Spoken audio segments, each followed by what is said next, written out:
Hello, welcome back to my YouTube channel. I'm Jossie. I'm here to record another book review slash discussion. Happy about it.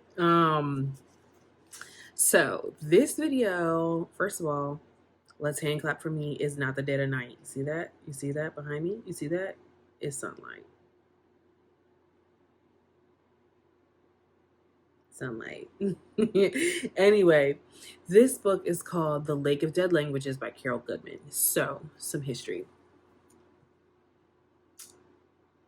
It was an Audible freebie for me, so keep that in mind. I paid $0 for this book.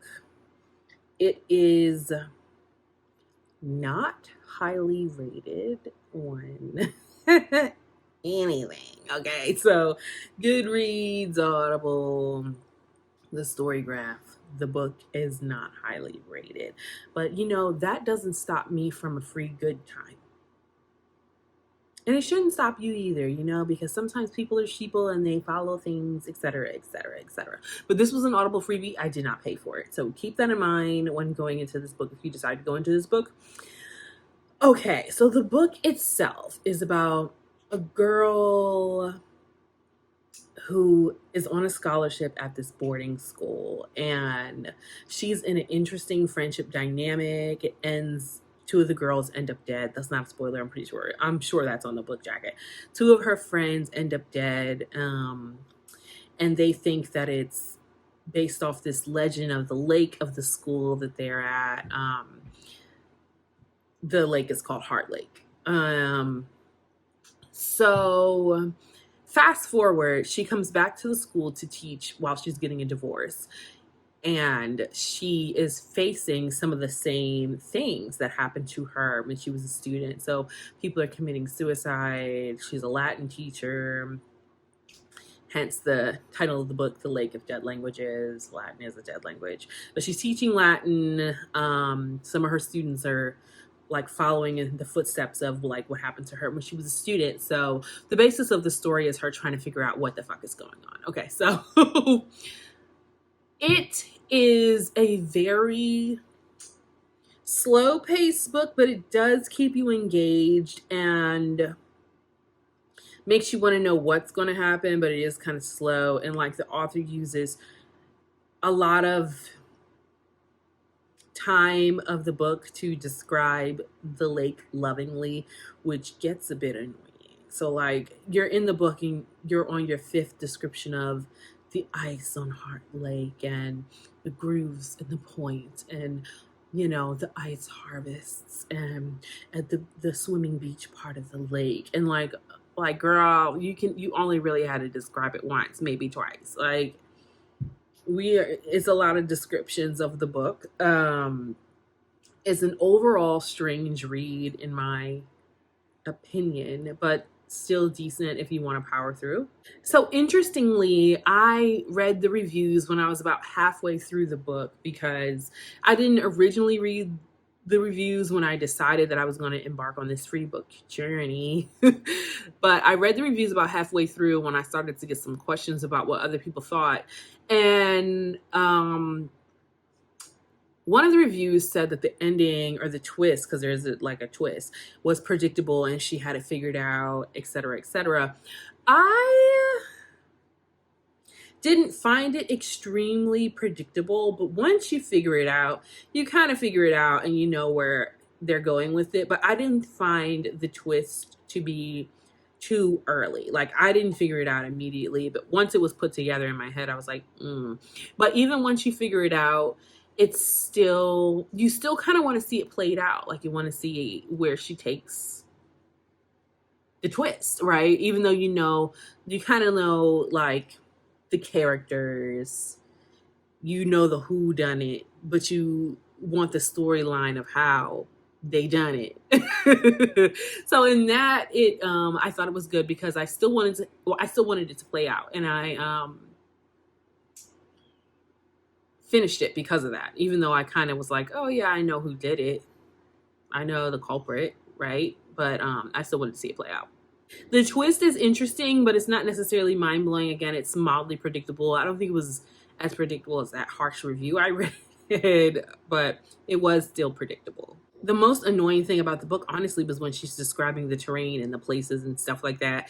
Like, and it's not even just the lake that she's obsessed with, it's like the falling snow, the everything about the terrain. She clearly loved describing or maybe being there, because I did, like, she describes it so much that I looked it up. And there is a Heart Lake in upstate New York, so it's an actual place. So maybe she was living there somewhere, or there is a school there. I don't freaking know. All I know is that this lady could not stop talking about the lake, the snow, the mist, the ice, the sounds of the freezing lake. Like, that was probably 30% of the book.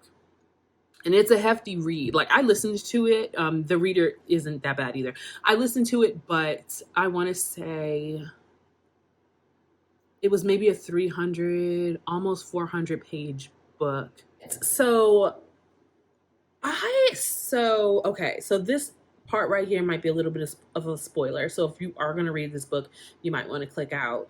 But what I took away from this book more so wasn't necessarily the content of the book, but it was like a thinking experience for me based on the main character's friendships. So in the book, she's part of her this trio of friends, and one of her friends, Lucy, has a brother who she has this massive crush on. The other girl, Deidre, has a crush on him too, and there ends up being a twist there that I won't reveal to you. But what I found interesting about the read is that the complexity of their friendship. Like, it was the definition of two's company, three's a crowd. No matter how you spliced it or diced it, somehow the main character, Jane, was always on the outside, to the point that it was probably what saved her in the end, and why she didn't end up dead like the others. She was always the odd man out. She was always tricked. She was always gaslit and lied to, like, constantly in this book.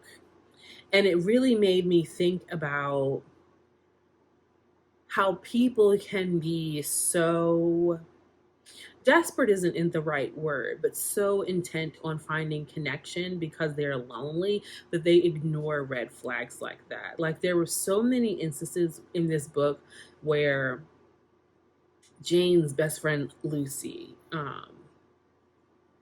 like, treated her like utter garbage, but Jane looked at her so lovingly and full of love. Even like when she grew up and she was an adult, she was still so fond of Lucy. But when I'm reading the book, I'm reading it like, what a shitty fucking friend. Like, she only befriended you and was kind to you when it suited her. She used her so many times, but Jane was so obsessed with her being her friend and crushing on her brother and other stuff that she isolated herself. She didn't try to make any other friends, and she wanted so desperately to be this girl's friend. And I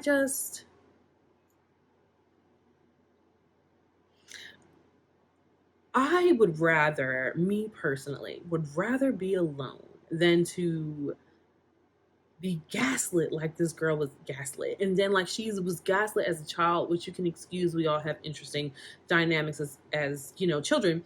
But when she was an adult, she still is looking at these people lovingly. And I don't know, like, it just blew the shit out of me that her character, it never clicked in her head that, like, she knew she was left out of things, yes. But she never had any ill will towards them. And I found that really interesting. And I don't think that is a unique to this character thing. I think that is a people thing. Like, people are they're in such need and want of human connection that they ignore red flags like that. But let me tell you something, honey, not me. I'd rather be alone. I'm not the one or the two. Leave me alone if that's your energy. Okay. Okay. But overall, it was a decent read. If you can get it for free, get it for free. I imagine it's on Libby somewhere, honey. Definitely check it out. I'm sure it's not in the Audible originals anymore because I got this a while back. But check it out if you want to. It's a decent whodunit. You do kind of figure it out, but it's still fun to watch it play out in real time. If you can stomach the lake was so beautiful and the turns and terrains and blah blah blah blah blah blah blah. If you can stomach that, definitely check this out. I would give it, you know, I'd give it a 3.5 out of 5 stars. If you've got more pressing things to read, definitely check those out over this. And I think I'm done rambling about it. Thanks for coming to my channel. I will leave the links in my bio for you to check out my jewelry that I sell, my bookmarks that I sell. Do I have one right here? I do have one right here. This one's getting ready to go on the laminator. It's called Gold Rush. Says Gold Rush on the back, so this is like double-sided, all handmade bookmarks. I've got quite a few in the shop. Check them out if this is your thing. Bye.